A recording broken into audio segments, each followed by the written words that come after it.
প্রিয় দর্শক, আমাদের নিয়মিত আয়োজন ইভ্যালি 21 রাতে আপনাদের স্বাগত জানাচ্ছি। আপনারা অনুষ্ঠানটি একই সাথে সরাসরি দেখতে পাচ্ছেন আমাদের ফেসবুক পেজ www.facebook.com/2124 অনলাইনে। দর্শক, করোনার সঙ্গেই বাস করছি আমরা। ঠিক এই সময়ে আমরা করোনার দ্বিতীয় ঢেউয়ের একটি আশঙ্কার মধ্যে আছি। আর এর একদিন আগেই আইডিসিআর এবং আইসিডিডিআরবির যৌথ গবেষণায় একটি ফলাফল আমরা পেয়েছি। সেখানে দেখা গেছে যে ঢাকা শহরের ৪৫% মানুষেরই করোনা আক্রান্ত হয়েছে। তো এই অবস্থায় অনেকেরই ধারণা যে তাহলে কি হার্ড ইমিউনিটি তৈরি হয়ে গেল? এই ধারণা নিয়েই কি আমরা চলছি? আজ আমরা মূলত এসব প্রশ্নের উত্তর খোঁজার চেষ্টা করব আমাদের আজকের ইভ্যালি 21 রাতে। আমাদের আজকের বিষয় আমরা নির্ধারণ করেছি হার্ড ইমিউনিটি। আমাদের আজকের অতিথি মাননীয় প্রধানমন্ত্রীর ব্যক্তিগত চিকিৎসক, ইউজিসি অধ্যাপক ডাক্তার ABM আবদুল্লাহ। স্যার, আপনাকে স্বাগত জানাচ্ছি। আমাদের সঙ্গে যুক্ত হয়েছেন আইডিসিআর এর প্রধান বৈজ্ঞানিক কর্মকর্তা ডাক্তার ASM আলমগীর। আলমগীর ভাই, আপনাকে স্বাগত জানাচ্ছি। আমরা আলোচনা শুরু করতে চাই স্যার আপনাকে দিয়েই। স্যার, এই যে আমরা যে বিষয়টি নিয়ে আজকে আলোচনা করব যে হার্ড ইমিউনিটি কি আসলে তৈরি হয়ে যাচ্ছে, যে আইডিসিআর এবং আইসিডিডিআরবির যে গবেষণার ফলাফলটা আমরা দেখলাম, তাতে করে অনেকেরই হয়তো এই ধারণার মধ্যে আছে যে হার্ড ইমিউনিটি তৈরি হয়েছে। আসলে স্যার, বুঝতে পারছি, এটা নিয়ে কিন্তু অনেকেই আমাকে প্রশ্ন করছে, অনেকেই টেলিফোনে বিভিন্নভাবে। তো আপনি কথা দিয়েই শুরু করি। আমরা তো করোনার মধ্যেই বাস করছি এবং মনে হয় আর কিছুদিন বাস করতে কবে যাবে এটা তো আমরা জানি না। তো আমি আজকেও কিন্তু আমাদের মৃত্যুর মিছিল এখনও কমছে কিছু, তারপরেও কিন্তু অনেক মারাই যাচ্ছে। আজকেও তো 23 জন, গতকাল এরকম ছিল। একদিনই মাত্র 17 জন মারা গেছিল। আমি 2 দিন আগেও আমাদের একজন বিশিষ্ট সার্জন, আপনি জানেন আমাদের টিচার ছিলেন প্রফেসর মির্জা মাজেদ ইসলাম, কিন্তু মারা গেছেন। তো আমাদের এই পর্যন্ত 96 জন ডাক্তার মারা গেছেন। তো যারা আমাদের ছেড়ে চলে গেছেন করোনার সময়, তাদের আত্মার মাগফিরাত কামনা করি। তাদের শোক সন্তপ্ত পরিবারের প্রতি গভীর সমবেদনা জানাচ্ছি। অনেকে এখনও আক্রান্ত হয়ে হাসপাতালে আছেন, আইসিইউতে আছেন, ভেন্টিলেটরে, তাদেরও দ্রুত আরোগ্য কামনা করি। যেটা বলছেন, যে তথ্যের কথা যেটা বলছেন, আসলে আমি অনেক দিন এখানেও কিন্তু বলে গেছি বিভিন্ন সময়ে, অনেক চ্যানেলে বলছি আমি, যে আসলে যে আমাদের যে প্রকৃত সংখ্যা যেটা বলা হতো আগে, এত হাজার টেস্ট করে এতজন হতো, আমি কিন্তু আগেও বলতাম যে এটা কিন্তু রিয়েল পিকচার না। আপনি যে কটা টেস্ট করলেন ওই কটার ভিত্তিতে কিন্তু বলছেন এতজন আক্রান্ত। আমি তখন বললাম যে প্রচুর, এর চেয়েও কয়েক গুণ লোক বোধ হয় আসলে আক্রান্ত হয়ে গেছে, বিশেষ করে ঢাকা শহরে বা বড় বড় শহরে। গ্রামেগঞ্জের চিত্র হয়তো একটু ভিন্ন। তো এখন যে টেস্টে তারা যে টেস্ট করার পরে যে তথ্য তারা পেয়ে গেছেন, তো অ্যান্টিবডি টেস্ট করছেন, করে দেখা গেছে অনেক লোক আক্রান্ত, প্রায় তো কত 50%-এর মতোই তো লোক আক্রান্ত হয়ে গেছে। তবে এখানে কিন্তু একটা জিনিস খেয়াল রাখতে হবে, এটার দ্বারা শুধু আপনি জানতে পারলেন কতটা সার্ভেলেন্স বলে আর কি, শুধু ঢাকা শহরে, সারা দেশে তো হয় নাই। ঢাকা শহরের মধ্যে এতজন আক্রান্ত। তো যে কথাটা আপনি বললেন হার্ড ইমিউনিটি, জিনিসটা কিন্তু বিভ্রান্তিকর। আপনি অন্য যে কোনো ভাইরাসে হার্ড ইমিউনিটি আর করোনার হার্ড ইমিউনিটি নিয়ে কিন্তু একটু ডিফারেন্ট মনে হচ্ছে আর কি। অন্য জায়গায় হার্ড মানে যে যদি 60 বা 80% যদি আক্রান্ত হয়ে যায়, তাদের মধ্যে ইমিউনিটি ডেভেলপ করে, বাকিদের ইমিউনিটি ডেভেলপ করে এবং অনেক দিন লাইফ লং হয়তো প্রোটেকশন দেয়, সেকেন্ড টাইম অ্যাটাক হবে না, বা হতে পারে হলেও মাইল্ড হবে। করোনার বেলা কিন্তু আমরা এখনও এটা সম্বন্ধে শিওর না যে তার যে অ্যান্টিবডি ডেভেলপ করছে এইটা তাকে কতদিন প্রোটেকশন দেবে, কনফার্ম না। অনেক জায়গায় কিন্তু কোনো জায়গায় তথ্য আছে এরকম যে এইটা ম্যাক্সিমাম কিন্তু 3 মাস আপনাকে প্রোটেকশন দেবে, অর্থাৎ 3 মাসের পরে আপনি কিন্তু আক্রান্তের ঝুঁকি আবার থাকবে। কোনো কোনো জায়গায় হয়তো 6 মাসও আছে, এরকম কথাও বলা আছে। তার মানেটা হলো জনগণের মধ্যে যেন এই বিভ্রান্তি তৈরি না হয়, আমি তো আক্রান্ত হয়ে গেছি, আমার তো অ্যান্টিবডি হয়েই গেছে, আমার তো বোধহয় আর সংক্রমণের ঝুঁকি নাই। এই কথাটা কিন্তু সম্পূর্ণ ভুল। এখন পর্যন্ত যে তথ্যগুলো আমাদের আছে, সায়েন্টিফিক রিসার্চে যে তথ্যগুলো বলে, তার মানে তারও কিন্তু 3 মাস পরে আবার আক্রান্ত হওয়ার একটা ঝুঁকি রয়ে গেছে। সুতরাং হার্ড ইমিউনিটি যেটা মিন করা হয়, এটা কিন্তু করোনাতে বেলায় সম্পূর্ণ বিভ্রান্তিকর, এটা কিন্তু কনফার্ম না। সুতরাং হার্ড ইমিউনিটি হয়ে গেছে এইটা মনে করে আমরা যেন এই বিভ্রান্তিতে না বলি যে আমাদের তো নেশনে বা ঢাকা শহরে অর্ধেক তো হয়েই গেছে, আর কিছুদিন হলেও তো আরও বাকি কয়েকজনের হয়েই যাবে। 50% যদি হয়েই যায়, আর 1-2 মাস যদি করোনা আক্রান্ত, তো আরও পার্সেন্টেজ হবে, হার্ড ইমিউনিটি হয়ে যাবে। এতে কিন্তু আমাদের কিন্তু প্রোটেকশন দিবে না, এটা কিন্তু কনফার্ম না আসলে। সুতরাং এটা নিয়ে যে তথ্যটা দিচ্ছে এটা ভালো, একটা সায়েন্টিফিক রিসার্চ তারা করছেন, কতজন আক্রান্ত এটা জানতে পারলাম আমরা, সার্ভেলেন্স হলো, বা এটা হয়তো কার্যক্রম চালাবেন আরও কিছুদিন পরে বোঝা যাবে আরও কত পার্সেন্ট হলো। কিন্তু হার্ড ইমিউনিটি হয়ে গেছে এই বিভ্রান্তিতে যেন আমরা না ভুগি, এটা কিন্তু খুব জরুরি সবার জন্য। তাহলে স্যার মানে এই যে এই ধারণা নিয়েই তো অনেকেই আমরা দেখছি যে চলছেন, তাহলে সমাধানটা ঠিক ধারণা না, ধারণাটা আজকেই পেলেন। মানুষ এমনি চলছে, এমনিতেই মানুষের মধ্যে যে আমার একবার হয়ে গেছে আর হবে না, এই ধরনের একটা চিন্তা বা ধারণা মানুষ মনে করে যে মানে করোনা তো আছেই, আমাদের করোনার সঙ্গে বাঁচতেই হবে, করোনায় আমরা মরবো না, আমরা তো মরবো পেটের তাগিদে। এই কথা তো অনেকেই বলে। আমাদের জীবনটা বাঁচানোর জন্য, পেটের জন্য কিন্তু আমাদের জীবিকাও করতে হবে। এবং মানুষ এই জন্য করোনা নিয়ে কিন্তু ভয় পায় না। আপনি যদি রাস্তাঘাটের চিত্র দেখেন, একদম জনগণ উদাসীন, করোনা আছে বলে তো মনেই হয় না, এবং যখন বলতে শৈথিল্য ভাব তাদের মধ্যে কিন্তু লক্ষ্য করা যাচ্ছে। এটা ইভেন আমরা একটা কথা বারবার তো বলছি, অন্তত মাস্কটা রেগুলার পরেন, ঘরের বাইরে গেলেই মাস্কটা পরেন, তো কঠিন কাজ না। কিন্তু মানুষের মধ্যে এখানে কিন্তু অলসতা বা উদাসীনতা দেখা যাচ্ছে। আমার তো মনে হয় 20% লোক ঢাকা শহরে মাস্ক পরে না। যদিও বারবার বলছি এই মাস্ক পরলে 60 থেকে 80% কিন্তু সংক্রমণের ঝুঁকি কমানো সম্ভব। 3টে কাজ করতে বারবার বলছি, অবশ্যই মাস্ক পরবেন, প্রয়োজন ছাড়া ঘরের বাইরে যাবেন, এটা যেমন ইম্পর্টেন্ট। আসলে হাত ধোয়ার চর্চাটা কিন্তু আমরা চালিয়ে যাই। হাত ধোয়া শুধু করোনা কিন্তু বাঁচাবে না, অন্য রোগ থেকেও তো বাঁচাবে। আসলে শারীরিক দূরত্ব মেনটেন করা অন্তত 3 ফিট। কিন্তু আমরা তো গায়ের উপরে গা দিয়ে চলাফেরা করি, যেখানেই যাই, হাটে ঘাটে বাজারে যেখানে যা দেখেন, ইভেন বাস বলেন, ট্রেন বলেন, লঞ্চ বলেন, যাই, ইভেন বাসে একেবারে হ্যান্ডেল ধরে বাদুর ঝোলার যে অবস্থা, আগের মতো অবস্থা কিন্তু চলছে। কারণ জনগণের মধ্যে কিন্তু একটা উদাসীন্য ভাব কিন্তু লক্ষ্য করা যাচ্ছে। এটা কিন্তু অত্যন্ত ক্ষতিকর।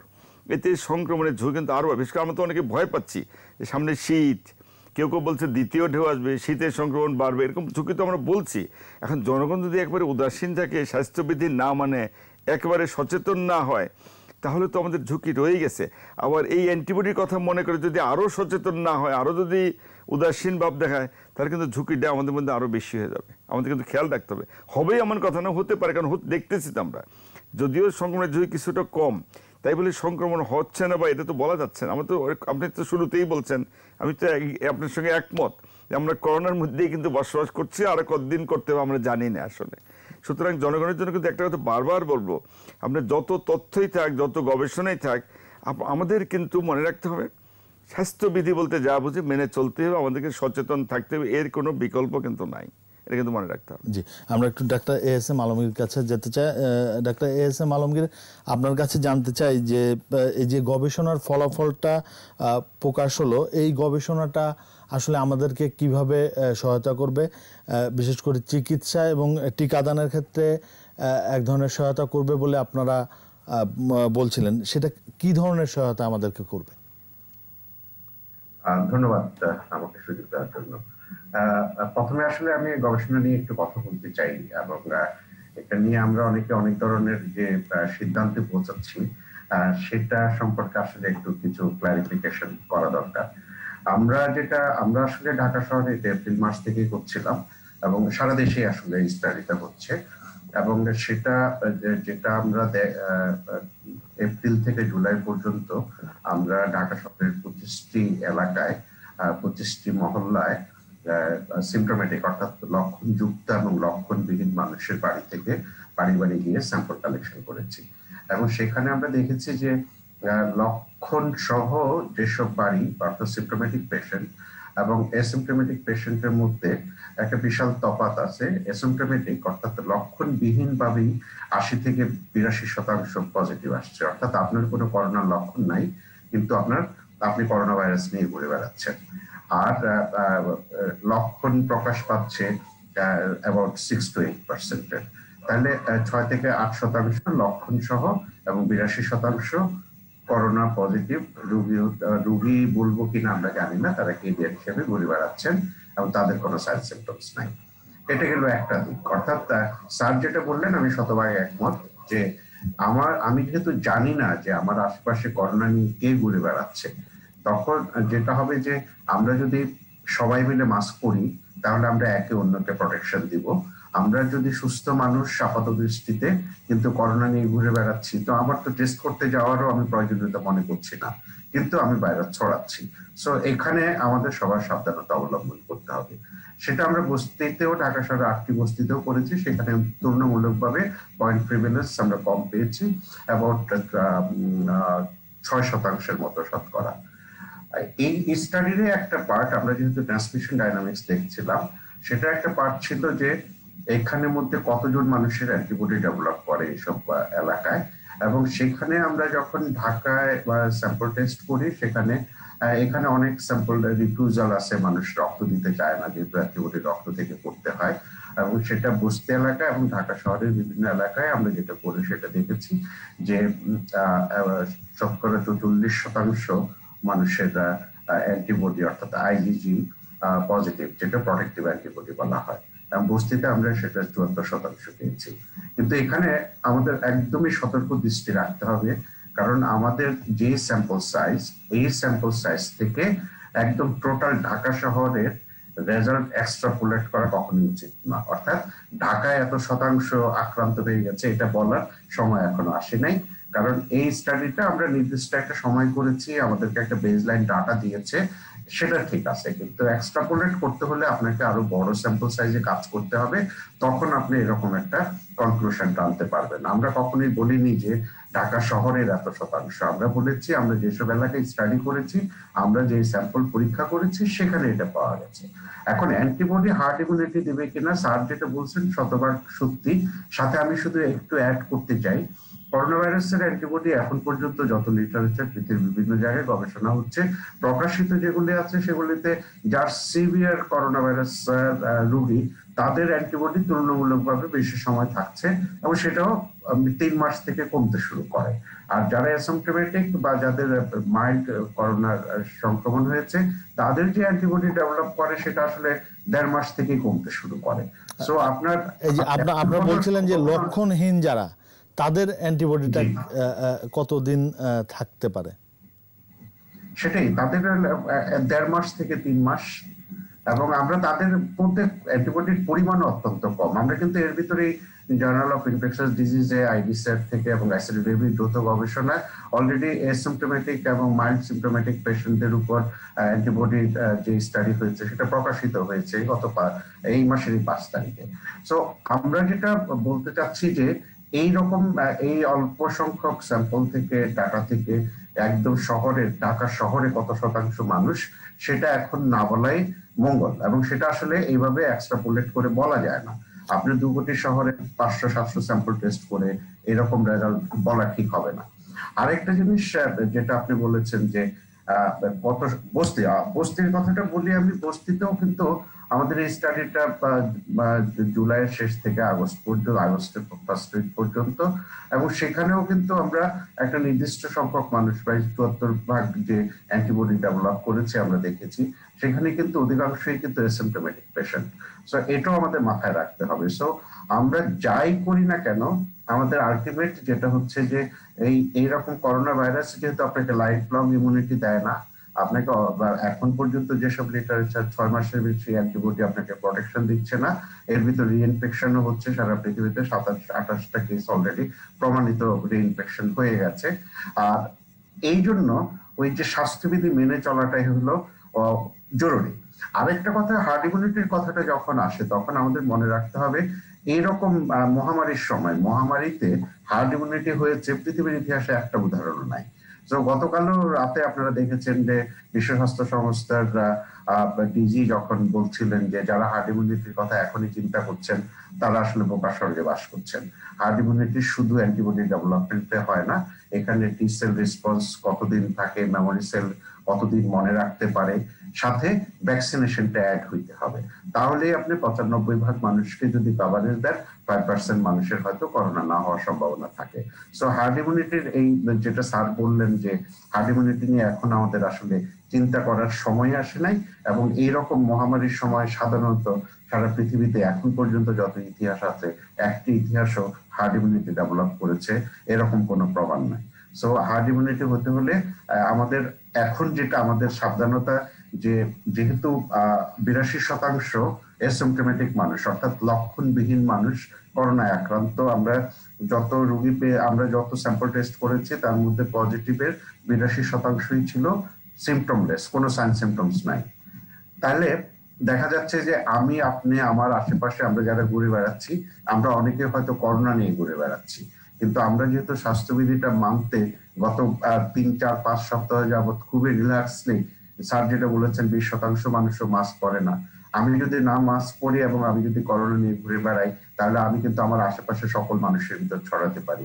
যদিও অ্যাসিম্পটোমেটিকে বলা হয় তুলনামূলকভাবে কম ছড়ায়, কিন্তু ছড়ায়। এই জন্য আমরা সবাই যদি মাস্ক পরি তাহলে আমরা একে অন্যকে প্রোটেকশন দিতে পারি, এবং এটা অন্যতম উপায়। সাথে যদি হ্যান্ড ওয়াশিং এবং সোশ্যাল ডিস্টেন্স মেনটেন করা যায়, এটাই ভ্যাকসিনের সমান আসলে। মানে যাদের লক্ষণ নেই, একেবারে লক্ষণ নেই, তারা কম ছড়ায়, এই তথ্যটা কি আসলে প্রমাণিত কিনা? তাদের যেহেতু সাইন সিমটমস থাকে না, যেহেতু হাঁচি কাশির মাধ্যমে প্রচুর ছড়ায়, তাদের যেহেতু হাঁচি কাশি থাকে না, সেহেতু তুলনামূলকভাবে কম ছড়ায়। তারা যখন কথা বলে, তারা যখন কোনো কিছু টাচ করে, সেখানে তখন তারা ছড়ায়। সো এই জন্য তুলনামূলকভাবে কম ছড়ায়, এটাই লিটারেচার বলে। আরেকটি বিষয় আপনার কাছে জানতে চাইবো যে আপনি বলছিলেন যে এই চিত্রটা ঢাকা শহরের চিত্র নয়, এত কম স্যাম্পলে ঢাকা শহরের চিত্র নয়। আপনারা কি আরো বড় পরিসরে গবেষণা করার চিন্তা করছেন, বা সারা দেশে এই গবেষণাটা চালানোর চিন্তা করছেন কিনা, বা চিত্রটা তুলে আনার চেষ্টা করবেন কিনা? আমরা আসলে এপ্রিল থেকেই সারা দেশে গবেষণাটা চালাচ্ছি। আমরা শুধু ঢাকা শহরের ডাটাটা রিলিজ করেছি, নভেম্বরের দ্বিতীয় সপ্তাহ নাগাদ সারা দেশের চিত্রটাও আমরা আমাদের আর একটা দুটা ডিস্ট্রিক্ট বাকি আছে। আমরা মোট 26টা ডিস্ট্রিক্টে কাজটা করছি, এবং সারা দেশেই আমরা কাজটা করছি। আমরা সারা দেশের একটা তুলনামূলক চিত্র হয়তো নভেম্বরের প্রথম বা দ্বিতীয় সপ্তাহে আপনাদেরকে জানাতে পারবো। এবং ঢাকা শহরের আমরা আসলে আরো ব্যাপকভাবে, এবং এগুলি সাইক্লিক্যাল করতে হবে, কারণ কতদিন অ্যান্টিবডি থাকে সেটার প্রমাণটা তো আমাদের লাগবে। সো আমরা 3 মাস বা 6 মাস পর পর যদি করে আমাদের দেখতে হবে যে আসলে আমরা আগে যারা অ্যান্টিবডি পেয়েছি এটা 3 মাস পরে আছে কিনা, 6 মাস পরে আছে কিনা। এটাও আমাদের আসলে সারা পৃথিবীর বিজ্ঞানে অ্যাড করার একটা জিনিস, কারণ সারা পৃথিবীর মানুষই এখন একটা ডেলিমার মধ্যে আছে যে আসলে যে অ্যান্টিবডিটা ডেভেলপ করে সেই অ্যান্টিবডিটা কতদিন থাকে, বা আপনি যে ভ্যাকসিন দিবেন, ভ্যাকসিনে অ্যান্টিবডি তৈরি হবে সেটা কতদিন থাকবে। সো এগুলি এইসব প্রশ্নের উত্তর দেওয়ার জন্য আপনি যদি সারা শহরে করতে পারেন সেটা সবচেয়ে ভালো, কিন্তু কিছু সংখ্যক স্যাম্পলে করলেও বিজ্ঞান এগুলি এখন আপনার কাছে বিজ্ঞানের চাহিদা। না হলে সারা পৃথিবীতে যেরকম হজবরল চলছে, এগুলি কোথাও না কোথাও বিজ্ঞান ভিত্তিক বিশ্লেষণ দিতে হবে, এবং সেই জন্য সবারই আরো ব্যাপক আসলে গবেষণার প্রয়োজন আছে। জি স্যার, আপনার কাছে আসবো। স্যার, এই যে শীতে আমরা আরেকটি সংক্রমণের ঝুঁকি রয়েছে, আমাদের মাননীয় প্রধানমন্ত্রীও বলছেন, এবং আপনারা যারা বিশেষজ্ঞ আছেন তারাও সেই আশঙ্কা করছেন স্যার। এবং আমরা দেখছি যে বিশ্বের অন্য দেশগুলোতে, বিশেষ করে ইউরোপেও দ্বিতীয় ঢেউ রয়েছে, এবং সেখানে দিনে বাড়ছে। আমাদের যে অবস্থা, আমরা যেভাবে চলছি, তাতে করে কি হবে স্যার সামনের দিনে? ধন্যবাদ আপনাকে। আপনি যে ডক্টর আলম যে কথাগুলো বললেন সবই ঠিক আছে। ওই জন্য আমি বলছিলাম যে যেটা তথ্য দিচ্ছে এটা কিন্তু রিয়েল না। এটা কারণ কিছু সংখ্যক লোকের মধ্যে করে তো পুরো ঢাকা শহর, এটা তথ্যটা কিন্তু বিভ্রান্তিকরভাবে মিডিয়াতে আসছে, এবং আমাকে অনেকে প্রশ্ন করছে ঢাকা শহরে নাকি এত পার্সেন্ট, তার মানে পুরো ঢাকা শহর কিন্তু মিন করছে। আসলে স্টাডিতে তো ওইভাবে হয় নাই, কোনো কোনো জায়গায় হয়েছে কিছু সংখ্যক লোকের মধ্যে তারই এত পার্সেন্ট হয়েছে, কিন্তু রিয়েল পিকচার না। সুতরাং এর জন্য জনগণের মধ্যে যেন কোনো বিভ্রান্তি, সবাই যেন আবার অনেকে ভয় হচ্ছে, অনেকে তো হয়েই গেছে আমাদের, এই যেটা বললাম যে অ্যান্টিবডি হয়েছে আর বোধহয় হবে না, এরকম বিভ্রান্তিকর যেন না হয়। আর হার্ট রেটটা আপনাকে বললাম যে এটা কিন্তু বিভ্রান্তিকর জিনিস।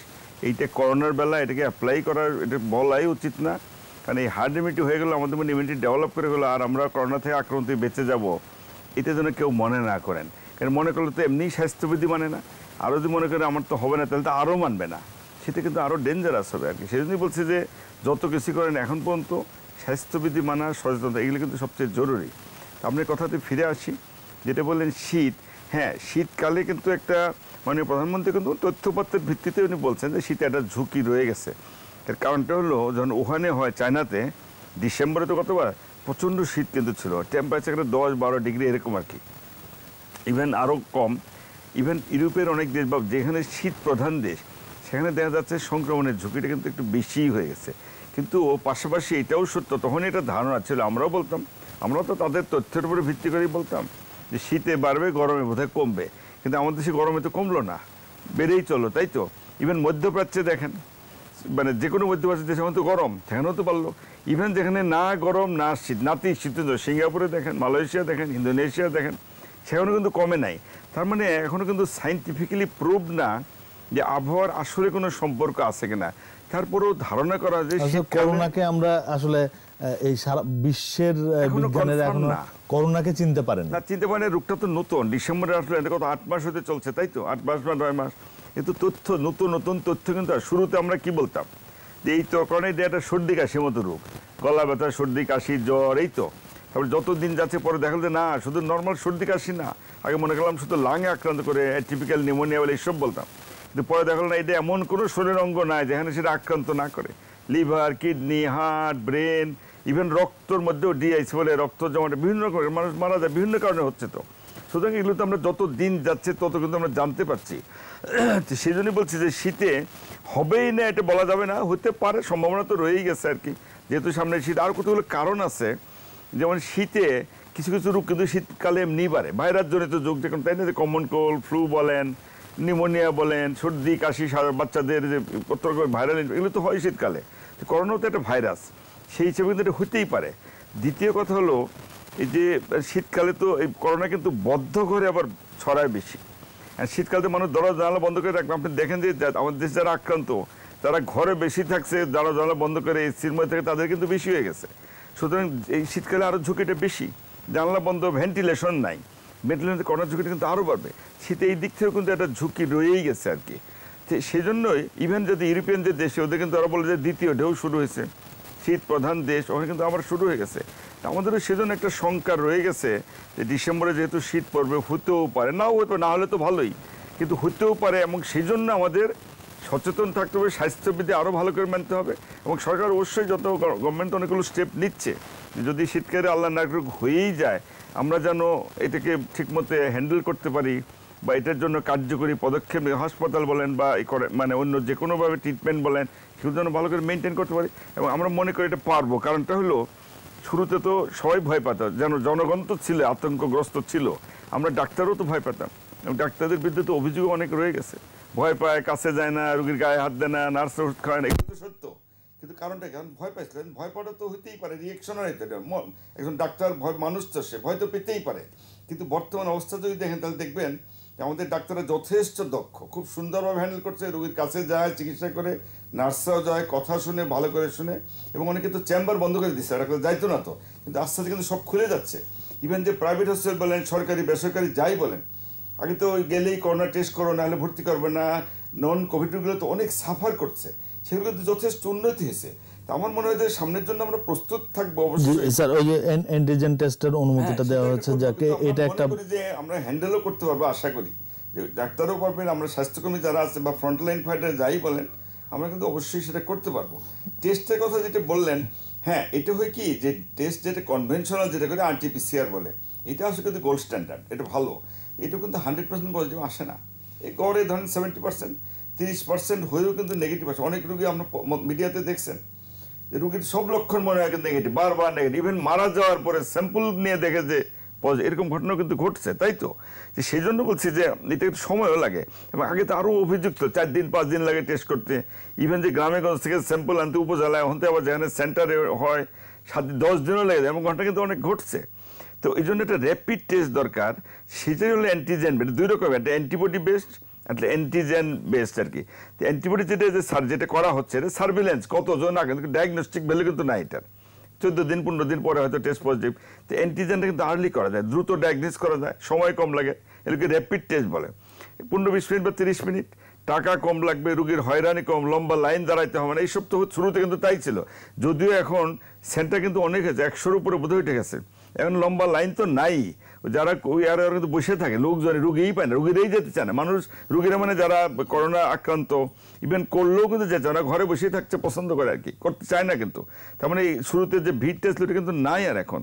তারপরেও মনে হয় এটা র্যাপিড টেস্ট যেটা বললেন আপনি, অ্যান্টিজেন তো গভর্নমেন্ট অলরেডি পারমিশন দিয়েছে, যদিও সরকারি হাসপাতালে, এবং অ্যান্টিবডি টেস্টেরও তো পারমিশন দেওয়া দরকার, কারণ তারা অ্যান্টিবডি টেস্ট করেই তো এটা বুঝতে পারছে যে এত 45% আক্রান্ত, তাই তো। আমার তো এটা দেওয়া উচিত, দিলে বোধহয় সময়টা তাতে হবে কি, এই সময় লাগে 15-20 মিনিট, দ্রুত করা যায়, পয়সা কম লাগবে যদি টাকা দেয়, বিনা পয়সা করলে তো সেটাও না, টাকা লাগলেও কম লাগবে, এবং লোকজনের কিন্তু হয়রানি কম হবে। মানুষ বিভিন্ন কারণে টেস্ট করে যাইতে চায় না, একটা হলো মূল কারণ হলো হয়রানি, লম্বা লাইন। এই যে এখন দেন সৌদি আরবে বা বিদেশে যাওয়ার জন্য যে লম্বা লাইন, সাধারণ রোগীগুলো তো যেতেই চায় না, এত কষ্ট মানুষের। সেই জন্য আমি মনে করি র্যাপিড টেস্টটা যেটা অ্যান্টিবডি টেস্ট করা হচ্ছে এটা হোক, অ্যান্টিবডিটাও করতে দিতে হতে পারে, গভর্নমেন্ট যদি পারমিশন দেয় তাহলে হয়তো জনগণের জন্য সুবিধা, মানুষ কিন্তু উৎসাহ বোধ করবে। নাহলে তো এমনি তো জোর করে, যত আমাদের কাছে রুগী আসে বললে দরকার নাই, ট্রিটমেন্ট দিয়ে দেন এরকম, আর রুগীরা নিজেরাও কিছু শিখে ফেলছে, ডাক্তারের পরামর্শও কিন্তু নেয় না, নিজেরাই ওষুধ কিনে, তাই না, একটা আইডিয়া তো কি কি ওষুধ আমরা দিই ওটা কিন্তু মুখস্থ করে ফেলছে, মিডিয়ার কল্যাণে বলেন, ফেসবুক কল্যাণে, আবার একজন রোগী আর একজন রোগীর কাছ আবার থেকে শিখায় দেয়, লিখে রাখে কিছু বলে করোনা হয়েছিল আপনি কি খাইছেন, কি খায়, এটা কিন্তু হচ্ছে। ইভেন একটা জ্বর, সর্দি কাশি, গলা ব্যথা মনে করলেই এটা অন্য কারণেও তো হতে পারে, কিন্তু ওই ওষুধপত্র কিন্তু নিজেরাই খেয়ে ফেলছে আর কি, যার জন্য ওই মানে মানুষকে তো ওই টেস্টও যাচ্ছে না। ইভেন অনেকে তো রোগী হয়ে গেছে পজিটিভ, হাসপাতালও তো যেতে চায় না, তারা ঘরে বসে স্বাচ্ছন্দ্য বোধ করে, বিভিন্ন কারণে হয়তো রয়ে গেছে আর কি, এবং ম্যাক্সিমাম রোগী ঘরে বসে চিকিৎসার সময়, এটাও সত্য। তারপরেও তাতে সমস্যা হচ্ছে, এই যে হঠাৎ করে কিছু কিছু মারা যায়, যে ডেথ রেট যে বাড়তেছে, এটার কিন্তু কারণ, অন্যতম কারণ এটাই, ঘরে বসে থাকে, যখন সিরিয়াস হয় তখন কিন্তু হাসপাতালে যাচ্ছে, তখন হয়তো আমাদের কিছু করার থাকে না, কিন্তু অবস্থা ঘটছে আর কি। জি, সঠিক পরামর্শটা পাচ্ছেন না স্যার, আমরা একটা ছোট্ট বিরতি নেব। জি অবশ্যই। দর্শক, এই ভ্যালি 21 রাতে নিচ্ছি ছোট্ট একটা বিরতি, সাথে থাকুন। দর্শক, এই ভ্যালি 21 রাতে আবারও স্বাগত জানাচ্ছি। আমাদের আজকের আলোচনার বিষয় হার্ড ইমিউনিটি। আমি যেতে চাই ডাক্তার ASM আলমগীরের কাছে।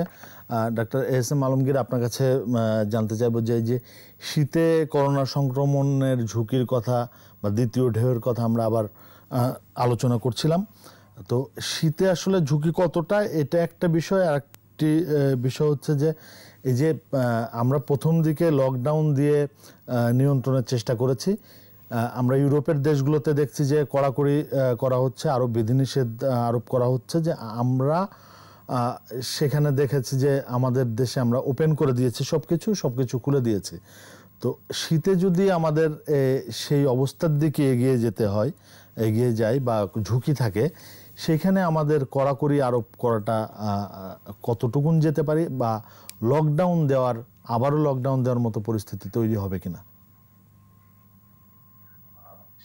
আসলে ইউরোপ এবং আমেরিকাতে বিশেষ করে তারা বিজ্ঞানীরা বলছেন যে শীতে হয়তো বেড়ে যাবে অনেক। এখানে মার্কিন যুক্তরাষ্ট্র বা ইউরোপে যখন শীতের কথা বলা হয়, সেটা কিন্তু 0 ডিগ্রি সেন্টিগ্রেড এবং কিংবা তারও নিচে। সো ওইখানে টেম্পারেচারই একটা অনুকূল পরিবেশ তৈরি করতে পারে ভাইরাসের, কারণ ভাইরাস টেম্পারেচার যত কম হয় তত ভাইরাসের সার্ভাইভাল রেট বা বেঁচে থাকার ক্ষমতা তত বেশি থাকে। এটা গেল একটা দিক। আর ইউরোপ বা আমেরিকান অঞ্চলে যেটা শীতকালে হয়, ইনডোর অ্যাক্টিভিটিস অনেক বেশি হয়। স্যার যেটা বললেন যে রেস্টুরেন্ট গুলো এখন হয়তো ওপেন রেস্টুরেন্ট, তখন সবগুলো ভিতরে ঢুকে ইনডোরে হয়ে যাবে, বার পাব গুলো ইনডোরে, এবং ভিড় থাকলে সেখানে সংক্রমণের সম্ভাবনা থাকে। প্লাস পৃথিবীর বিভিন্ন ধরনের এনভায়রনমেন্টাল পরিবর্তন ও শীতকালের সাথে তাল রেখে হয়তো ভাইরাসের অনুকূল পরিবেশ তৈরি হয়, সেজন্য একটা সম্ভাবনার কথা বলা হচ্ছে। সেটা যে হবেই তার কোনো নিশ্চয়তা নাই। ইউরোপ বা আমেরিকাতে আরো একটা জটিলতা তৈরি হয় যে শীতকালে এইসব দেশে ইনফ্লুয়েঞ্জা ব্যাপক আকারে হয়, যেটা আরেকটা শ্বাসতন্ত্রের রোগ, প্লাস অন্যান্য কমন কোল্ড তো আছেই।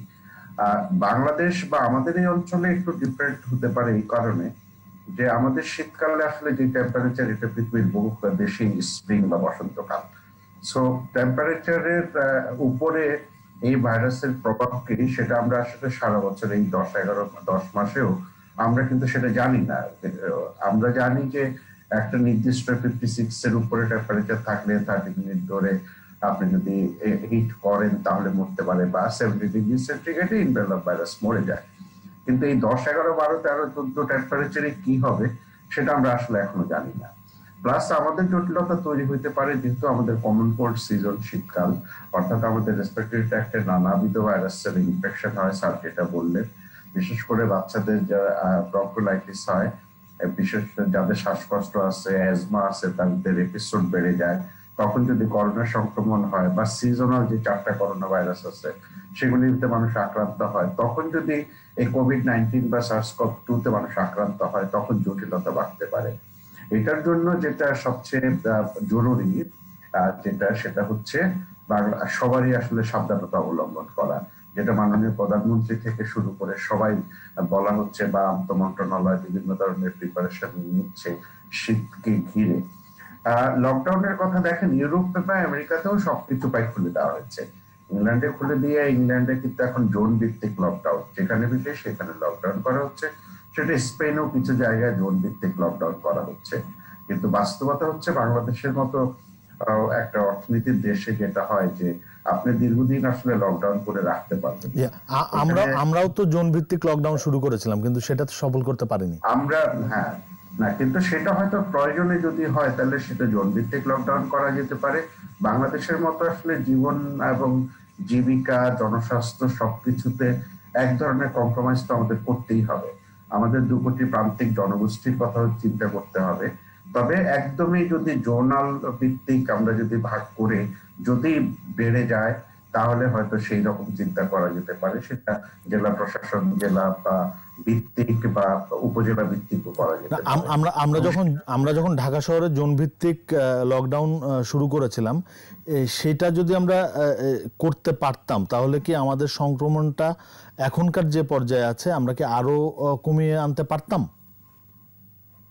জোন ভিত্তিক লকডাউনে আমাদের কয়েকটি উদাহরণ আছে। আমরা প্রথমেই যখন লকডাউন করি মাদারীপুরে, শিবচরে খুবই সাকসেসফুলি কিন্তু আমরা সেটা করেছি, আমাদের প্রথম অভিজ্ঞতা। দ্বিতীয় অভিজ্ঞতা ছিল ঢাকার টোলারবাগে, এবং সেটাও আমাদের খুবই সাকসেসফুল অভিজ্ঞতা। তৃতীয় অভিজ্ঞতা আমাদের ঢাকার রাজাবাজারে, সেটাও কিন্তু এক্সপেরিমেন্টাল ছিল। এবং চতুর্থ অভিজ্ঞতা আমাদের ওয়ারিতে। এই ছাড়াও কিন্তু একই সময়ে ঢাকার বিভিন্ন জায়গায় ছোট ছোট জায়গায় কিন্তু লকডাউন চলেছে। এটা হয়তো ব্যাপক প্রচারণা পায়নি, এবং সেসব জায়গাও আমাদের সাফল্য আছে। এবং সেগুলি চিন্তা করেই আমাদের হয়তো ছোট জায়গা, ধরেন একটা ইউনিয়ন, 2টা ইউনিয়ন, 3টা গ্রাম, 5টা, একটা উপজেলা, এইভাবে যদি লকডাউনে যেতে হতেও পারে আমাদের। সেটা আসলে ডিপেন্ড করবে যে শতকরা কত ভাগ লোকের সংক্রমণ হচ্ছে, এবং সেখানে যদি আমরা আটকে রাখার জন্য সকল ফ্যাসিলিটিস বুক করতে পারি। আমাদের যে লকডাউনের পরিকল্পনা ছিল জোনাল ভিত্তিক, সেগুলি নানা কারণে হয়নি। সেটা নিয়ে এখন যেটা চলে গেছে সেটা চলেই গেছে। আমাদের ভবিষ্যৎ পরিকল্পনাতে যেটা হয়তো আমাদের এই ছোট ছোট আকারে জোন ভিত্তিক লকডাউন করতেও হতে পারে যদি বেড়ে যায়। আর না বাড়লে তো আমরা ভালোই আছি। এবং আমি একটা কথা বলি, এখনো তো দেখেন আমরা তো এক্সপোনেনশিয়ালি, আমরা যদি এপিডেমিক কার্ভ বা আমাদের ডাটা যদি বিজ্ঞান ভিত্তিক ভাবে বিশ্লেষণ করি, আপনি দেখবেন জুন, জুলাই, আগস্ট পর্যন্ত আমাদের একটা জায়গায় একদম 20-এর উপরে নমুনা সংগ্রহ যা করতাম তার পার্সেন্টেজ, পজিটিভের পার্সেন্টেজ ছিল। তারপরে আস্তে আস্তে কমে এটা 10 থেকে 12-এর মধ্যে এখন সীমাবদ্ধ আছে। এবং সেটা যদি আরো আমরা এরকম ধরে রাখতে পারি আগামী 2-3 সপ্তাহ, সেটা কিন্তু আরো কিছু কমে যাবে। এবং এই আগামী 3-4 সপ্তাহ যদি আমরা আসলে এটা কমাতে পারি, তাহলে কিন্তু ওই যে আপনারা দ্বিতীয় ওয়েভ বলেন, তৃতীয় ওয়েভ কখন, এটা আসলে একটা মহামারীর সময় যে আবার যদি এখন থেকে আমাদের বাড়তে শুরু করে, তাহলে এটাই আমাদের দ্বিতীয় ওয়েভ হবে। সো এগুলি আসলে প্রেডিকশন করা একরকম, আর বাস্তব হয়তো একদমই মিলে না আমাদের সাথে, এরকম হবে। কিন্তু আমাদের সকল প্রস্তুতি রাখতে হবে যে যে কোনো সময় যদি কেস সংখ্যা বাড়ে তখন যেন আমাদের হাসপাতালগুলো রেডি থাকে, এবং সেই প্রস্তুতি আমাদের করা আছে। এখন মন্ত্রণালয় ভিত্তিক প্রস্তুতি নেওয়া হচ্ছে, এবং আমরাও আমাদের প্রিপেয়ারনেস প্ল্যান যেটা আছে সেটাকে আপডেট করছি সেকেন্ড ওয়েভ মোকাবেলা করার জন্য। তবে একটা কথা আমি বলে রাখি এখানে, যে সরকার করবে, স্বাস্থ্য সংস্থাগুলো করবে, যাদের দায়িত্বপ্রাপ্ত সংগঠনগুলো করবে, সবই ঠিক আছে, কিন্তু ব্যক্তিগত সচেতনতা ছাড়া এই করোনার মতো রোগ থেকে বাঁচাটা খুব মুশকিল। স্যার যেটা বারবারই বলেছেন যে আমরা এখন অনেকে মানছি না, এটা শুধু বাংলাদেশের চিত্র না, আমরা বাংলাদেশের সাধারণ মানুষকে আসলে ব্লেম করে লাভ নাই। সারা পৃথিবীতেই এক ধরনের মানুষ আর মানতে চায় না। আর আপনি দেখেন সেই জানুয়ারি থেকে, কোথাও কোথাও ফেব্রুয়ারি থেকে, বাংলাদেশে মার্চের 26 থেকে বিভিন্ন ধরনের বিধি নিষেধের মধ্যে কাজকর্ম বন্ধ করে বাসায় বসে থাকা এক ধরনের মানবিক তো এক ধরনের মানসিক যন্ত্রণা তৈরি হয়। আর যাদের অর্থনৈতিক কষ্ট আছে তাদেরও সেটা তৈরি হয়। সবগুলো চিন্তা করে বিচার বিশ্লেষণ করে আমরা তারপরেও বলি, আপনি আমাদেরকে অনেকেই বলে বাংলাদেশে তো 1 থেকে 2% মাত্র কেস ফ্যাটালিটি, তাহলে আপনারা এত চিন্তিত হন কেন? আপনি একটা ডিজিজ যদি 2-3 বছর থাকে এবং 1 থেকে 2% কেস ফ্যাটালিটি হয়, তাহলে বহু মৃত্যু, আমরা একটা মৃত্যু কামনা করি। আর ব্যক্তিগত পর্যায়ে যদি আপনি সচেতন না হন, আপনি যদি আক্রান্ত হন, আপনি আক্রান্ত হলে ক্ষতিটা আপনার। 99% জন ভালো আছে, আমি আক্রান্ত হয়ে আমার ফ্যামিলির কেউ মারা গেলে সেটা আমার জন্য যে বিপর্যয় নিয়ে আসবে 99 জন মানুষের কিছু যায় আসবে না। সো আমাদের নিজেদের স্বার্থেই আমাদের স্বাস্থ্যবিধিগুলো মেনে চলা। আজকাল অনেকেই বলছেন, সারা পৃথিবীতে বলছেন, আপনি যদি আসলে মাস্ক পরে ঘর থেকে বের হন, আপনি যদি হ্যান্ড ওয়াশিং করেন ঠিক মতো, অর্থাৎ হাত ধোয়ার প্র্যাকটিসটা অব্যাহত রাখেন, আপনি যদি ব্যক্তিগত দূরত্বটা বজায় রাখেন, তাহলে আসলে ভ্যাকসিনেরও প্রয়োজন হবে না। এবং আপনি অস্ত্র দুটোই, একটা হচ্ছে মাস্ক পরা আর 2 নম্বরটা হচ্ছে হাত ধোয়া, হ্যান্ড ওয়াশিং, হাত ধোয়া। আমরা আশা করব যে আমাদের জি একটা জিনিস আছে আমি একটু বলতে চাই, যে আমরা তরুণ সমাজ বা আমরা কাজে অনেকে বাসায় বের হই, তাহলে আমরা যদি বাইরে এই স্বাস্থ্যবিধিগুলো মেনে চলি, আমরা যে বাসায় ফিরে আসি, আমাদের বাসায় যদি বয়োজ্যেষ্ঠ মানুষজন থাকে, আত্মীয় স্বজন থাকে, বাবা মা থাকে, তাহলে আমাদের কিন্তু স্বাস্থ্যবিধিটা বাসায় এসেও মানতে হবে।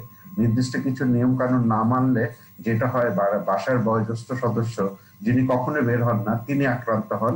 এবং আমরা জানি বাংলাদেশে 55-র উপর মানুষ যখনই আক্রান্ত হয় তখনই তার জন্য একটা ঝুঁকিপূর্ণ ব্যাপার। এখানে একটা কথা বলি, আমি স্যারের সাথে একদম সম্পূর্ণ একমত হয়ে বলি, এখনো যে আমাদের মৃত্যুগুলো দেখা যায় সেগুলি কিন্তু অনেক দেরিতে হাসপাতালে আসার জন্য। আমরা সবাই চেষ্টা করি, আমি এখন বারবারই বলি যে আপনার বয়স যদি 55-র উপর হয়, আপনার যদি কোনো কোমরবিডিটি থাকে এবং আপনি যদি করোনা পজিটিভ হয়, দয়া করে বাসায় ট্রিটমেন্ট না নিয়ে যে কোনো হাসপাতালে আমাদের চিকিৎসকের অধীনে ট্রিটমেন্ট নেন, তাহলে আপনার কোনো কমপ্লিকেশনস হবে না। আপনি যদি বাসায় ট্রিটমেন্ট নিতে থাকেন, আপনার যদি কোনো কমপ্লিকেশনস হয়, আপনি যখন হাসপাতালে আসেন তখন আইসিইউতে ভেন্টিলেটরে গিয়ে আমাদের ডাক্তাররা আপনার চেষ্টা করেও বাঁচাতে পারে না। সো আমাদের দরকার হলো নিজেদের সচেতনতা, এবং সেটা চিকিৎসা ক্ষেত্রেও আমাদের সচেতনতা দরকার। জি স্যার, আপনার কাছে আসবো। স্যার, এই যে শীতের সংক্রমণের কথা বলছিলাম, আমাদের প্রস্তুতি বেশ ভালোই রয়েছে। আরেকটি বিষয় স্যার, আমরা শুরুতে যেটা বলছিলাম যে এই যে হার্ড ইমিউনিটি নিয়ে এক ধরনের মানুষের মধ্যে যে আমার হয়ে গেছে আর হবে না, তো এই যে ভ্যাকসিন চলে আসবে, মানুষের মধ্যে এক ধরনের আছে যে এই ডিসেম্বর বা জানুয়ারি নাগাদ ভ্যাকসিন চলে আসবে, তাহলে আর চিন্তা নেই। আসলে স্যার, চিন্তাটা কি চলেই যাবে? আসলে যেহেতু ভ্যাকসিনের কথা, হার্ড ইমিউনিটির কথা তুমি আগেই বলছি যে এটা আসলে বিভ্রান্তিকর, সুতরাং এইটাকে নিয়ে মানুষ যেন ভুল না বোঝেন আর কি, কারণ তার স্বাস্থ্যবিধি সচেতনতার মানে যেন ঘাটতি না, এমনি তো ঘাটতি দেখা যাচ্ছে। ভ্যাকসিন যেটা বলছেন, আসলে প্রথম কথাটা সত্য যে খালি আসছে এসব কিন্তু আমরা শুনছি, আশার বাণী শোনানো হচ্ছে। বাস্তবতা হলো এখনও তো আমরা দেখি নাই, পাই নাই কোনটা কার্যকরী, এবং প্রায় ধরেন 9টার মতো মোটামুটি ওরা ফাইনাল স্টেজে আছে। 5টা সরে তো আমরা জানি একেবারে ডেফিনেটিভ, মানে ফাইনাল স্টেজে, ডেফিনেটিভ নয়, ফাইনাল স্টেজে তারা পরীক্ষাধীন।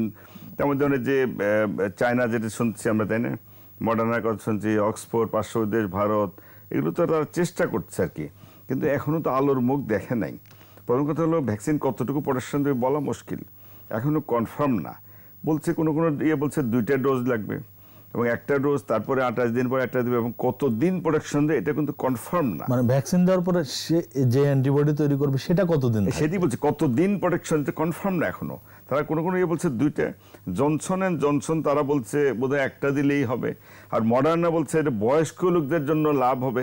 এই যে হবে হচ্ছে, এটা কিন্তু সব মানে এখনো কিন্তু অনুমান ভিত্তিক কথা চলছে, যদিও সাইন্টিফিক্যালি চেষ্টা চলছে প্রুভ করার জন্য, কিন্তু আমরা কনফার্ম না। সেকেন্ড কথা হলো, ভ্যাকসিন যখনই আসুক, কবে আসবে আমরা তো জানি না। একসঙ্গে বাংলাদেশের 17 কোটি লোককে তো দিতে পারবেন না, কত পার্সেন্ট লোকের দেবেন, তাই না? সম্ভব তো না, হয়তো 20% তারা বলছে দিতে পারবে। এতগুলো ভ্যাকসিন আনা, সংরক্ষণ করা, এত জিনিস কিন্তু ইজি না। কোনো ভ্যাকসিন আছে ওটা নাকি -20 ডিগ্রিতে রাখতে হবে, মডার্ন ভ্যাকসিন নাকি -71 ডিগ্রি। ওই ব্যবস্থা কি আমাদের আছে? সেটা তো রেডি নাই। দ্বিতীয় কথা হলো, ভ্যাকসিন যতই প্রোটেকশন দেয়, এখন পর্যন্ত অনেকের ধারণা বা প্রেডিকশন হলো 50-60 ভাগ হয়তো প্রোটেকশন দিতে পারে, 100% কিন্তু দিবে না, বলা মুশকিল, এটা এখনও কনফার্ম না আর কি। সুতরাং ভ্যাকসিন যখন আসবে, কিন্তু আমাদেরকে ওই স্বাস্থ্যবিধির ব্যাপারে যেন আমরা কোনো কার্পণ্য না করি, এইটাই কিন্তু সবচেয়ে জরুরি। ইভেন ভ্যাকসিন যখন আসবে, যেন আমাদের দেশেই এত কোটি ভ্যাকসিন যত আসবে, সবাই তো একসাথে পাবে না। এবং আমি বিভিন্ন সময় যেন বলছি, ধরেন যত ভ্যাকসিনই আনুক, যারা প্রায়োরিটি তাদেরকে যেন আগে দেওয়া হয়। প্রায়োরিটি মানে যারা ঝুঁকির মধ্যে বেশি, যেমন ধরেন বয়স্ক মানুষ 50-60-এর উপরে, তাদের ঝুঁকিটা সবচেয়ে বেশি, কোমরবিডিটি বলে, যাদের বিভিন্ন রোগ আছে তাদের তো আক্রান্তের ঝুঁকি বেশি, ডায়াবেটিস আছে, উচ্চ রক্তচাপ, কিডনি, লিভার, হার্ট এই ধরনের রোগ যারা আছে তাদের ঝুঁকিটা বেশি। এই 1 নম্বর গ্রুপ। দ্বিতীয় হলো ফ্রন্টলাইন ফাইটার, যারা ডাক্তার, নার্স, স্বাস্থ্যকর্মীদের, হসপিটালে যে ওয়ার্ড বয় যায় যারা কাজ করে হাসপাতালে, তাদের ঝুঁকিটা বেশি, এরাও কিন্তু ফ্রন্টলাইন ফাইটার। এছাড়া ধরনের যে নিরাপত্তা কর্মী যারা পুলিশ, র্যাব যাই বলেন, তারাও কিন্তু রাস্তাঘাটে যাচ্ছে, আইন শৃঙ্খলার জন্য করতে হচ্ছে তাদেরকে, তাদেরও দেখতে চিন্তা ভাবনা করতে হবে। এমনকি আমি তো বলছি যে সাংবাদিক ভাই যারা মিডিয়া কর্মী, বিভিন্ন প্রিন্ট মিডিয়া বলে, আমাদের মিডিয়ার বহু কর্মী তো প্রথম দিকে আক্রান্ত হয়ে গেছে, অনেকে মারাও গেছে। সবচেয়ে মারা গেছে কিন্তু স্বাস্থ্যকর্মী, 96 জন ডাক্তার কিন্তু মারা গেছে। এছাড়া অনেক স্বাস্থ্যকর্মী আছে, অনেক পুলিশও কিন্তু মারা গেছে, অনেক পুলিশ আক্রান্ত, তা তো ফ্রন্টলাইন ফাইটার। তার মধ্যে এই 4 গ্রুপের লোক, এগুলিকে এখনই সিলেক্ট করে রাখা ভালো।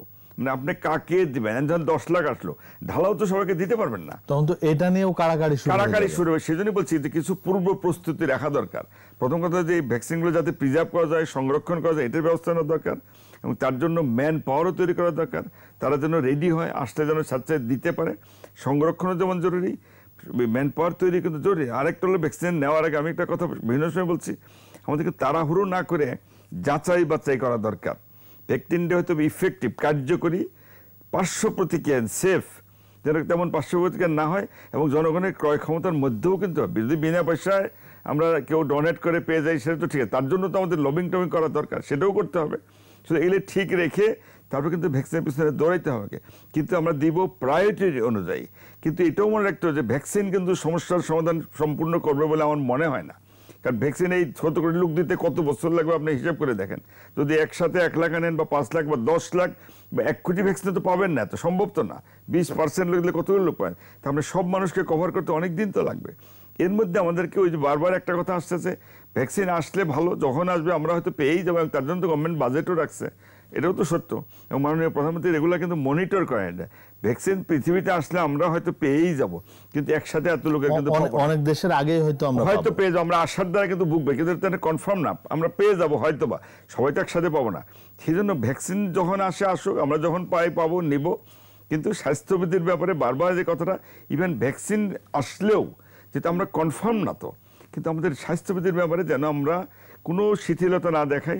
3টে কাজ, মাস্ক কম্পালসরি, হাত ধোয়ার, শারীরিক দূরত্ব মেনে, এই 3টের কাজ আমরা কম্পালসরি যদি মেনটেন করে চলতে পারি, একটু সচেতন থাকি, তাহলে ভ্যাকসিন যখন আসবে পাবো, এর মধ্যে আমাদেরকে করোনা সংক্রমণ থেকে আমরা অন্তত, মানে একদম নির্মূল হয়তো হবে না, সংক্রমণের ঝুঁকি থেকে তো আমরা অন্তত নিজেদেরকে বাঁচাতে পারবো। বিশেষ করে যারা বয়স্ক, যারা ঝুঁকির মধ্যে, সংক্রমণ যত বেশি হবে তাদের মৃত্যুর ঝুঁকি তো বাড়তেই থাকবে। সেজন্য সংক্রমণ হচ্ছে, কিন্তু মারাও যাচ্ছে, এবং সেটা কতদিন থাকবে আমরা কিন্তু এখনো কেউ জানি না। ইভেন WHO একটা কথা একবার বলছিল যে করোনা আসলে পৃথিবীতে কোনোদিন হয়তো যাবেই না। এমন হতে পারে যে অন্যান্য ভাইরাস কতগুলো রয়ে গেছে, যে ইনফ্লুয়েঞ্জার কথা হলো, ফ্লু আছে, বাচ্চাদের যে রেসপিরেটরি অনেক রকমের ভাইরাস আছে, তাই তো। ইভেন কতগুলো ভাইরাস, যেমন হেপাটাইটিস বি, সি, HIV, এগুলো কিন্তু ভাইরাস, এগুলো কিন্তু পৃথিবী থেকে নির্মূল হয় নাই। এগুলোরও ভ্যাকসিন আছে, বি ভাইরাসের আছে, সির জন্য যদিও নাই, তো HIVর জন্য বাইরে হয় নাই। আমরা অন্যান্য ভাইরাসের কিন্তু বেঁচে আছি।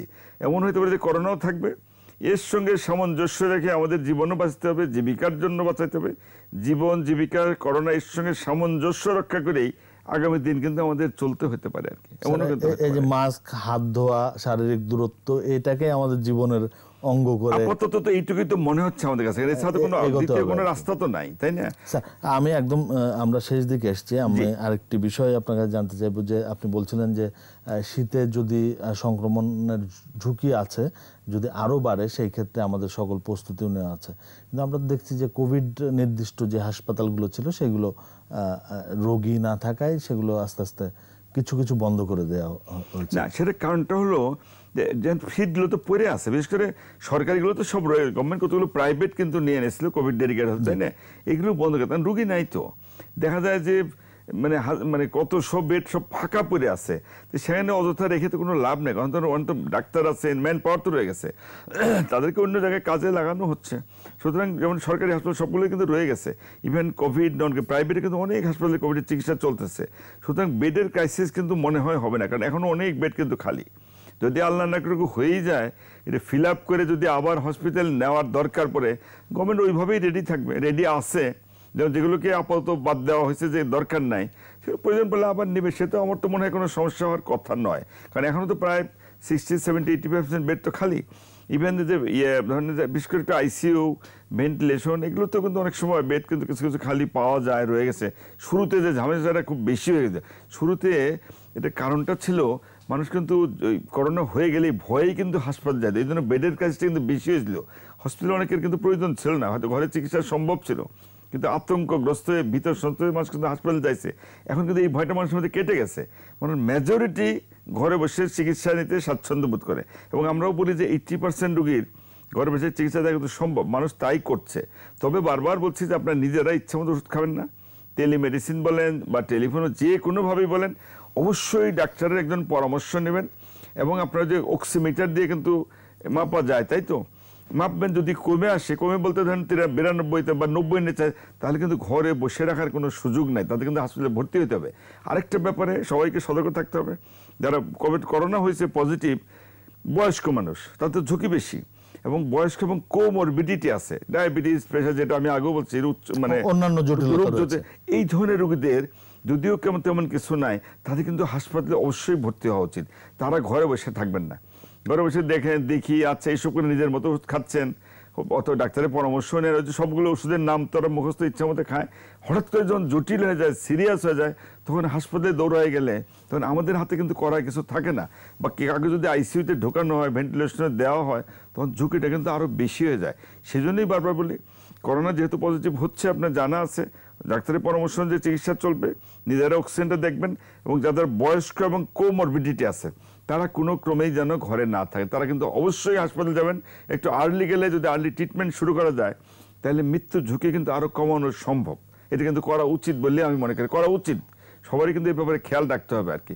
তবে যে আশঙ্কাটা আমাদের হচ্ছে, শীত আসলে আল্লাহ না করুক যদি কিছু হয়েই যায়, যেটা আপনি বললেন যে অনেক হাসপাতাল তো বন্ধ আছে, বা এগুলো হয়তো যদি প্রয়োজন মনে করে আবার হয়তো নিতে পারবে, যেহেতু একবার ইনফ্রাস্ট্রাকচার করা হয়েছে, সেটা খুব দ্রুতই হয়তো করা হবে বলে মনে হচ্ছে না। এবং আমার ডাক্তার তো যথেষ্ট দক্ষ, ডাক্তার ভালোভাবে চিকিৎসা করছে, হ্যান্ডেল করে। শুরুতে যে বিভ্রান্তিটা কিছুটা ছিল, ভয়ভীতি ছিল, এটা তো কারণ নাই।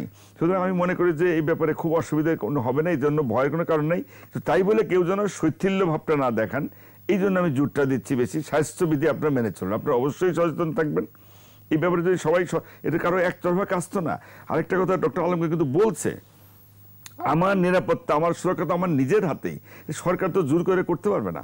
সরকার প্রশাসন যাই বলেন, আমি যদি আমার নিরাপত্তার ব্যাপারে, সুরক্ষার ব্যাপারে যদি নিজেকে আমি নিজে, শুধু নিজের জন্য না, আমি বাঁচবো, আমার পরিবার পর্যন্ত বাঁচতে হবে, পাড়া প্রতিবেশী বাঁচবে, দেশ বাঁচবে, এটা খেয়াল রাখতে হবে। আমি ভালো আছি, সবাই আক্রান্ত হলো, বা উনি অমুক, আমার হবে না, এই যেন কেউ না ভাবি। আমরা তো একা বাঁচতে চল, আমাদের সবাইকে মিলেই তো ভালো থাকতে হবে। সবাই যদি আসলে সচেতন হয়, তাহলে এই ভাইরাসকে হয়তো বিদায় করা না গেলেও সম্ভব, বিদায় করা না গেলেও রোধ করা সম্ভব, রোধ করা মানে কন্ট্রোলে আনতে পারবো, এবং ভাইরাস কমে গেলে মৃত্যুর ঝুঁকিও কমবে, আমরা সবাই ভালো থাকতে পারবো। আমি একটু একদম শেষের দিকে আমরা ডাক্তার এস.এম. আলমগীরের কাছে জানতে চাই, আমরা ভাইরাসের, এই করোনা ভাইরাসের ভ্যাকসিন নিয়ে কথা বলছিলাম। আপনার কাছে একদম শেষ দিকে এসে, যে এখন যে গবেষণাগুলো হচ্ছে, বা যে ভ্যাকসিনগুলো, যে 7-8টা ভ্যাকসিন সম্পর্কে আমরা জানছি, এটা আসলে আপনার জানা মতে যে আমরা খুব কার্যকর ভ্যাকসিন পেতে যাচ্ছি কিনা খুব শিগগিরই?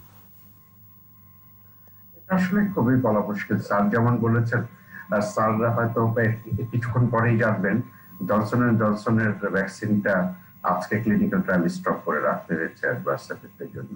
সো সারা পৃথিবীতে আসলে ফেজ 3 ক্লিনিক্যাল ট্রায়ালে যখন কোনো ভ্যাকসিন যায়, সাকসেস রেট হয় 10 থেকে 25%। সো আমরা যদি সর্বোচ্চ 10টা ভ্যাকসিনকে ফেজ 3 ক্লিনিক্যাল ট্রায়ালে দেখি, তাহলে সাইন্টিফিক্যালি ম্যাক্সিমাম 3টা ভ্যাকসিন আমাদের ইউজ করার মতো হওয়ার কথা। কিন্তু এইবার যেহেতু না সারা পৃথিবী একসাথে কাজ করছে, আমরা এখান থেকে 3টা বা 5টা হয়তো পাবো, এবং 5টা পাবো, কিন্তু প্রথম দিকে যেটা একটা মানুষের রিজার্ভেশন থাকবে, কারণ অনেকগুলো ভ্যাকসিন হয়তো পলিটিক্যাল ডিসিশনে চলে আসবে। তো আমরা বাংলাদেশ থেকে স্পষ্ট করে বলতে চাই, কোন দেশের কোনো পলিটিক্যাল ডিসিশনের ভ্যাকসিন আমরা নিব না, এবং সে দেশে যদি সেটা ভালো করে ইউজ না হয়, বিশেষ করে যেহেতু WHO এখন একটা অ্যালায়েন্স করেছে কোভ্যাক্স, এবং সেখানে কোভ্যাক্স এর যদি শর্ত অনুযায়ী WHO এর প্রি কোয়ালিফাইড ভ্যাকসিন হয়, যেটা মানুষের কাজে লাগবে, মানুষের ভিতর কোনো সাইড এফেক্ট তৈরি করবে না, অ্যাডভার্স এফেক্ট হবে না, সেই রকম ভ্যাকসিনে বাংলাদেশ সরকার আনবে। এবং আমরা কোভ্যাক্স এর সাথে ঘনিষ্ঠভাবে কাজ করি অ্যালায়েন্স গুলোর সাথে, সেটা গাভি, WHO, সেপি বা গেটস ফাউন্ডেশন।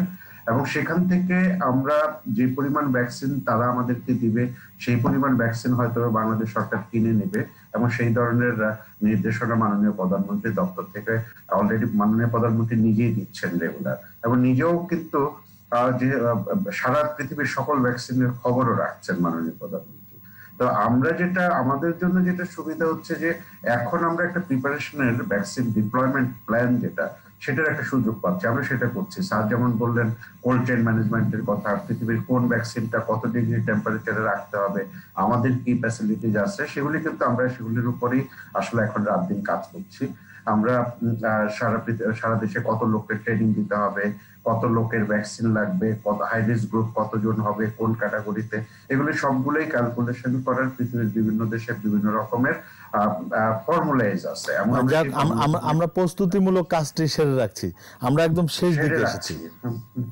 হ্যাঁ, তবে আপনাকে আমি বলি যে ভ্যাকসিন হয়তো আসবে, তবে আমরা যেরকম বলি যে অনেকে নভেম্বর ডিসেম্বরে চলে আসবে, ব্যাপারটা এরকম নাও হতে পারে। এটা 2021 সালের হয়তো জুন জুলাইয়ের দিকে একটা ভায়াবল ভ্যাকসিন আসবে, এবং আপনি জানেন 7 বিলিয়ন পপুলেশনের অর্ধেক যদি 3.5 বিলিয়ন 4 বিলিয়ন পিপলকে ভ্যাকসিন দিতে হয়, এবং এটা যেহেতু এখন পর্যন্ত সবগুলো ইনজেক্টেবলস, একটা ছাড়া সবগুলো ডবল ডোজ 21 থেকে 28 দিনের ভিতর, এটা একটা ব্যাপক কর্মযজ্ঞ সারা পৃথিবীতে করতে। জি, আমরা আমাদের শেষ করতে হবে, নিরাপদ না হয়। জি, আমি শেষ করছি। সারা পৃথিবীর সকল দেশ নিরাপদ না হলে আমি আপনি কেউ নিরাপদ না, এটা হলো বাস্তবতা। আমরা কাজ, তবে আমার শেষ অনুরোধ আপনার প্রতি, আপনাদের প্রতি, গণমাধ্যম কর্মীদের প্রতি, আপনারা আমাদের প্রচুর সহযোগিতা করেন। এখনো যদি স্বাস্থ্যবিধি গুলার ক্যাম্পেইন গুলা জোর আকারে করেন তাহলে সেটা জনগণের জন্য উপকার হবে। জি, আমাদের সঙ্গে যুক্ত হওয়ার জন্য আপনাকে অসংখ্য ধন্যবাদ জানাচ্ছি স্যার। আমরা অনুষ্ঠানের একেবারে শেষ পর্যায়ে চলে এসেছি, আমাদের সময় দেওয়ার জন্য আপনাকে ধন্যবাদ জানাচ্ছি। আমরা শেষ করব, দর্শকদেরও ধন্যবাদ জানাচ্ছি। জি, দর্শক, নিশ্চয়ই আমাদের আলোচনা আপনাদের ভালো লেগেছে। আলোচনার মাধ্যমে যে বিষয়টি বেরিয়ে আসলো যে সমাধান 3টি পদ্ধতিতেই: মাস্ক পরা, সঠিকভাবে হাত ধোয়া এবং শারীরিক দূরত্ব বজায় রাখা। নিশ্চয়ই আমরা সেই কাজগুলো করব। আজ এখানে শেষ করছি ভ্যালি 21-এর রাত। সবাই ভালো থাকবেন, সুস্থ থাকবেন। শুভরাত্রি।